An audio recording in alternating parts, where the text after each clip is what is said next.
The Meditations of Marcus Aurelius, translated by Gregory Hays, Book 9, 1. Injustice is a kind of blasphemy. Nature designed rational beings for each other's sake, to help, not harm one another as they deserve. To transgress its will, then, is to blaspheme against the oldest of the gods, and to lie is to blaspheme against it too, because nature means the nature of that which is, and that which is, and that which is, the case are closely linked, so that nature is synonymous with truth, the source of all true things. To lie deliberately is to blaspheme.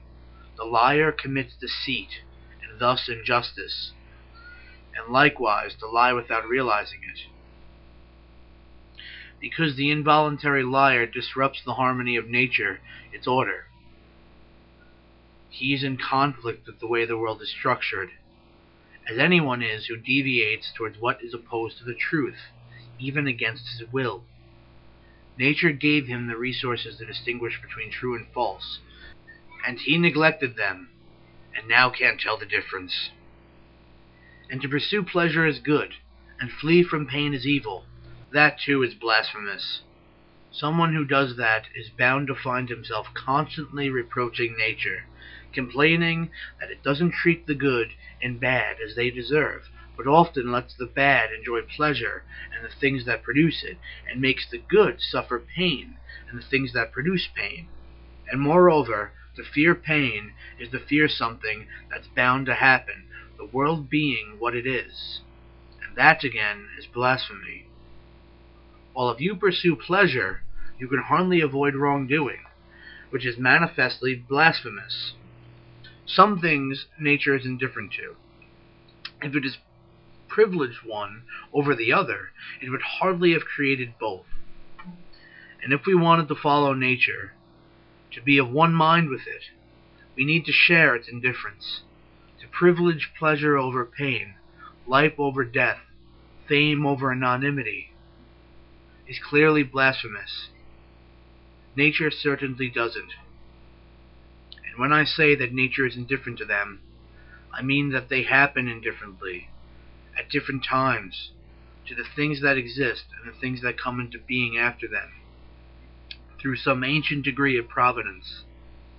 That decree by which some initial starting point it embarked on, the creation of what we know, by laying down the principles of what has come, and determining the generative forces, existent in change, and their successive stages. 2. Real good luck would be to abandon life without ever encountering dishonesty, or hypocrisy, or self-indulgence, or pride. But the next best voyage is to die when you've had enough. Or are you determined to lie down with evil? Hasn't experience even taught you that? To avoid it like the plague? But it is a plague, a mental cancer, worse than anything caused by tainted air or by an unhealthy climate. Diseases like that can only threaten your life. This one attacks your humanity. 3. Don't look down on death, but welcome it. It, too, is one of the things required by nature, like youth and old age, like growth and maturity, like a new set of teeth, a beard, the first gray hair, like sex and pregnancy and childbirth, like all the other physical changes at each stage of life. Our dissolution is no different. So this is how a thoughtful person should await death, not with indifference, not with impatience, not with disdain, but simply viewing it as one of the things that happen to us. Now you anticipate the child's emergence from its mother's womb. That's how you should await the hours when your soul will emerge from its compartment. Or perhaps you need some tidy aphorism to tuck away in the back of your mind. Well, consider 2 things that should reconcile you to death. the nature of things you'll leave behind, and the kind of people you'll no longer be mixed up with. There's no need to feel resentment towards them. In fact, you should look out for their well-being and be gentle with them. But keep in mind that everything you believe is meaningless to those you leave behind, because that's all that could restrain us, if anything could. The only thing that could make us want to stay here, the chance to live with those who share our vision. But now, look at how tiring it is, this cacophony we live in, enough to make you say to death, "Come quickly, before I start to forget myself, like them." 4. To do harm is to do yourself harm. To do an injustice is to do yourself an injustice. It degrades you. 5. And you can also commit injustice by doing nothing. 6. Objective judgment, now, at this very moment. Unselfish action, now, at this very moment. Willing acceptance, now, at this very moment, of all external events. That's all you need. 7. Blot out your imagination. Turn your desire to stone. Quench your appetites. Keep your mind centered on self. 8. Animals without the logos are assigned the same soul, and those who have the logos share one too, a rational one. Just as all earthly creatures share one earth, just as we all see by the same light, and breathe the same air. All of us who see and breathe. 9. All things are drawn toward what is like them, if such a thing exists. All earthly things feel the earth's tug. All wet things flow together, and airy things as well. So they have to be forcibly prevented from mixing. Fire is naturally drawn upward by that higher fire, but ready to ignite at the slightest touch of other earthly flame, so that anything drier than usual makes good fuel, because less of what hinders combustion is mixed in with it.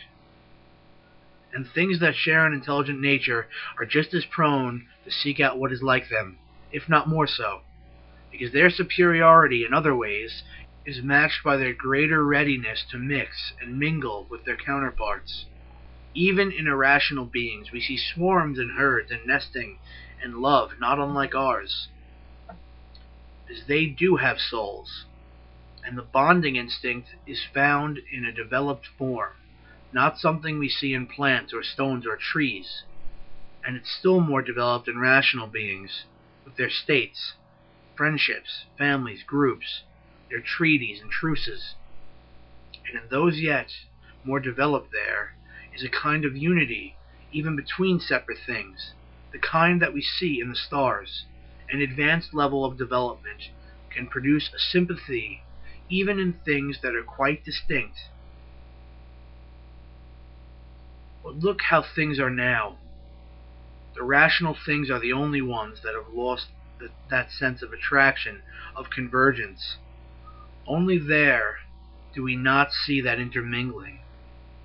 But however much they try to avoid it, there's no escaping. Nature is stronger, as you can see if you look closely.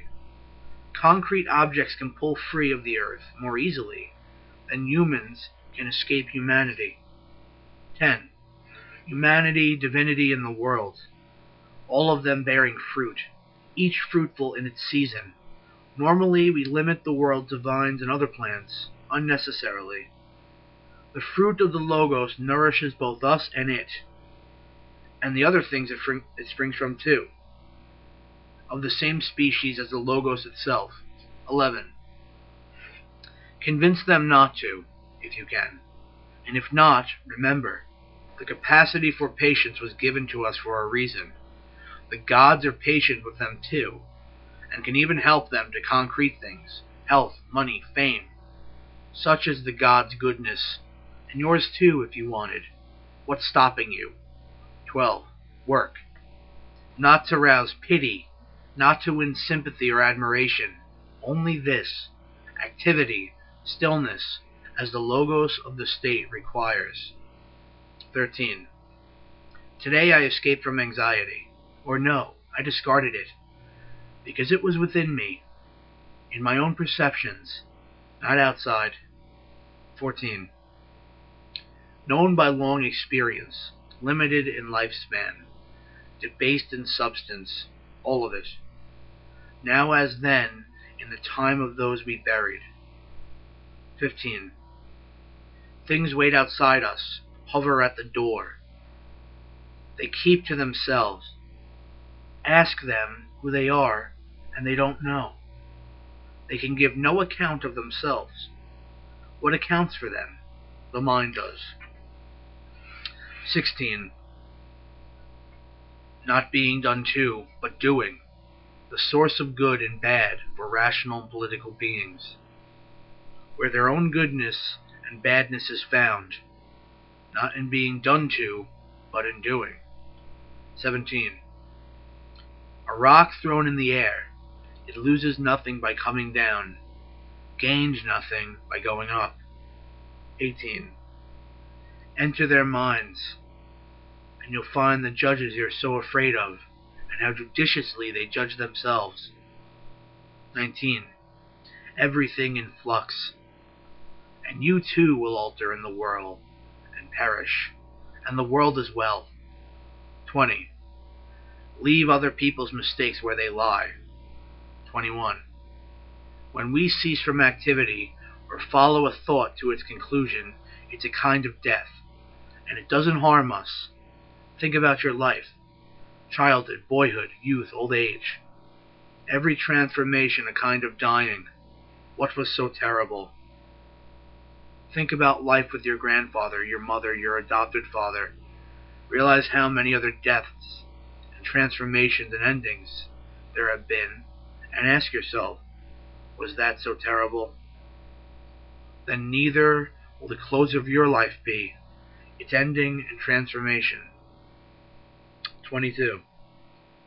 Go straight to the seat of intelligence, your own, the world's, your neighbor's, your own, to ground it in justice, the world's, to remind yourself what it is that you're a part of, your neighbor's, to distinguish ignorance from calculation and recognize it as like yours. 23. You participate in a society by your existence, then participate in its life through your actions, all your actions. Any action not directed towards a social end, directly or indirectly, is a disturbance to your life, an obstacle to wholeness, a source of dissension. Like the man in the assembly, a faction to himself, always out of step with the majority. 24. Childish tantrums, children's games, spirits carrying corpses, Odysseus in the underworld, so more real life. 25. Identify its purpose, what makes it what it is, and examine that. Ignore its concrete form. Then calculate the length of time that such a thing was meant to last. 26. Endless suffering, all from not allowing the mind to do its job. Enough. 27. When you face someone's insults, hatred, whatever, look at his soul. Get inside him.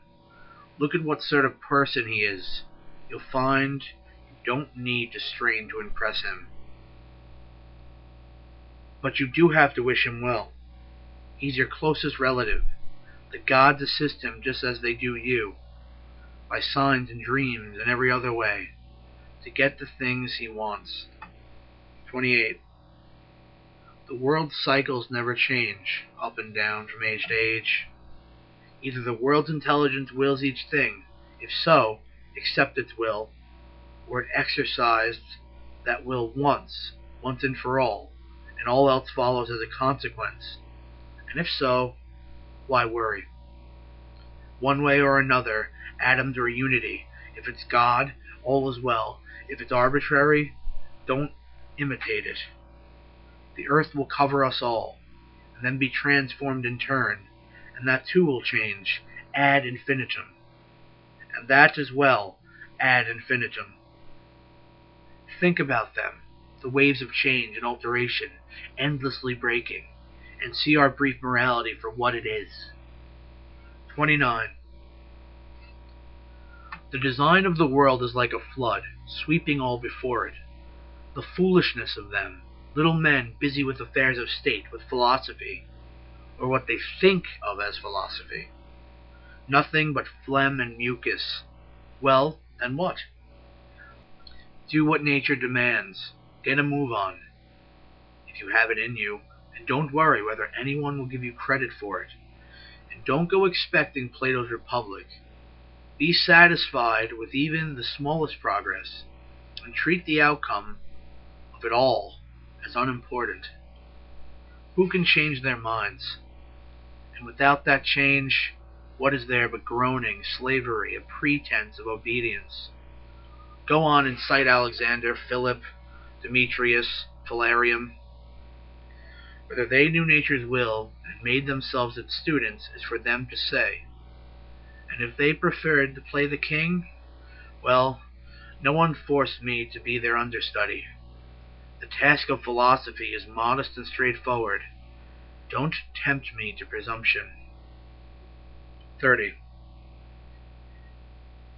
To see them from above, the thousands of animal herds, the rituals, the voyages on calm or stormy seas, the different ways we come into the world, share it with one another, and leave it. Consider the lives led by others long ago, the lives to be led by others after you, the lives led even now in foreign lands. How many people don't even know your name? How many will soon have forgotten it? How many offer you praise now, and tomorrow, perhaps, contempt? That to be remembered is worthless, like fame, like everything. 31. Indifference to external events, and a commitment to justice in your own acts, which means thought and action resulting in the common good. What you were born to do. 32. You can discard most of the junk that clutters your mind, things that exist only there, and clear out space for yourself.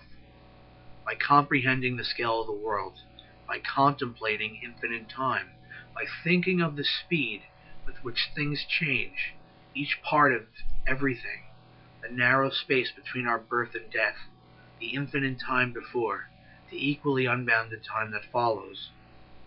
33. All that you see will soon have vanished, and those who see it will vanish themselves, and the ones who reached old age have no advantage over the untimely dead. 34. What their minds are like, what they work at, what evokes their love and admiration. Imagine their souls stripped bare, and their vanity. To suppose that their disdain could harm anyone, or their praise help them. 35. To decompose is to be recomposed. That's what nature does. Nature, through whom all things happen as they should, and have happened forever in just the same way, and will continue to, one way or another, endlessly. That things happen for the worse and always will, that the gods have no power to regulate them, and the world is condemned to never-ending evil. How can you say that? 36. Disgust at what things are made of, liquid, dust, bones, filth, or marble as hardened dirt, gold and silver as residues, clothes as hair, purple dye as shellfish blood, and all the rest. And the same with our living breath, transformed from one thing to another. 37. Enough of this wretched, whining monkey life. What's the matter? Is any of this new? What is it you find surprising? The purpose? Look at it. The material? Look at that. That's all there is. And the gods? Well, you could try being simpler, gentler, even now. 100 years or 3, no difference. 38. If they've injured you, then they're the ones who suffer for it. But have they? 39. Either all things spring from one intelligent source and form a single body, and that the part should accept the actions of the whole, or there are only atoms, joining and splitting forever, and nothing else. So why feel anxiety? Say to your minds, are you dead, damaged, brutal, dishonest? Are you one of the herd, or grazing like one? 40. Either the gods have power or they don't. If they don't, why pray? If they do, then why not pray for something else instead of for things to happen or not to happen? Pray not to feel fear, or desire, or grief. If the gods can do anything, they can surely do that for us. But those things the gods left up to me. And isn't it better to do what's up to you, like a free man, than to be passively controlled by what isn't, like a slave or beggar? And what makes you think the gods don't care what's up to us? Start praying like this and you'll see. Not some way to sleep with her, but a way to stop wanting to. Not some way to get rid of him, but a way to stop trying. Not some way to save my child, but a way to lose your fear. Redirect your prayers like that, and watch what happens. 41. Epicurus. During my illness, my conversations were not about my physical state.